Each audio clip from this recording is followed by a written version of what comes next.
વકફ act અંગે ગુજરાત હાઈકોર્ટનો મહત્વપૂર્ણ ચુકાદો છે। નાની દરગાહથી માંડી મોટી મસ્જિદોના સંચાલકોએ કોર્ટ ફી ભરવી પડશે। અત્યાર સુધી જૂના કાયદામાં સ્પષ્ટ ઉલ્લેખ ન હોવાથી ફી લાગુ ન હતી। ટ્રિબ્યુનલે જુદા જુદા વિવાદની સુનાવણી પહેલા જ ફી ચૂકવવા લઈને પણ પડકાર કર્યો હતો। કોઈ પણ વાદી કાનૂની પ્રક્રિયા ઉપર નથી, હાઈકોર્ટે વાત કરી છે।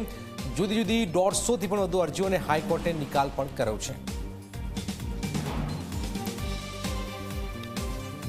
વકફ એક્ટ અંગે ગુજરાત હાઈકોર્ટનો આ મહત્વપૂર્ણ ચુકાદો હાલમાં સામે આવી રહ્યો છે, જેમાં નાની દરગાહથી મોટી મસ્જિદોના સંચાલકોએ હવે ફી ભરવી પડશે।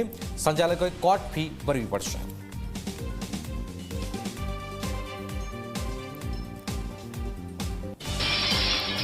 વકફ એક્ટ અંગે ગુજરાત હાઈકોર્ટનો મહત્વપૂર્ણ ચુકાદો છે। હાઈકોર્ટના ચુકાદા અંગે ડેપ્યુટી સીએમ હર્ષ સંઘવીની પ્રતિક્રિયા। હાઈકોર્ટનો ચુકાદો ઐતિહાસિક છે। વકફની 150 પ્રોપર્ટીના કેસની ફી લેવાનો પણ નિર્ણય કરાયો છે। વકફની પ્રોપર્ટીને ફી રાઇડ પર રોક લગાવવામાં આવેલી છે।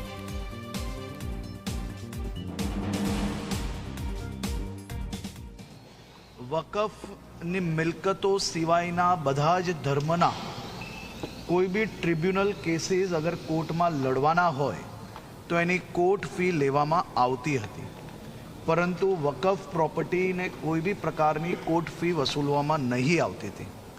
આજે ગુજરાત હાઈકોર્ટે 150 જેટલા કેસોને 150 જેટલી પ્રોપર્ટીઝને જે કોર્ટ ફીમાં વસૂલવા માટેનો નિર્ણય લેવામાં આવ્યો છે।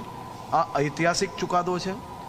સાચા અર્થમાં બધા જ ધર્મ અને બધા જ ધર્મને લાગતી જે કોઈ ટ્રિબ્યુનલ મેટરો હોય તેને એક સમાન ન્યાય આપવાનું કામ ગુજરાત હાઈકોર્ટ દ્વારા કરવામાં આવ્યું છે।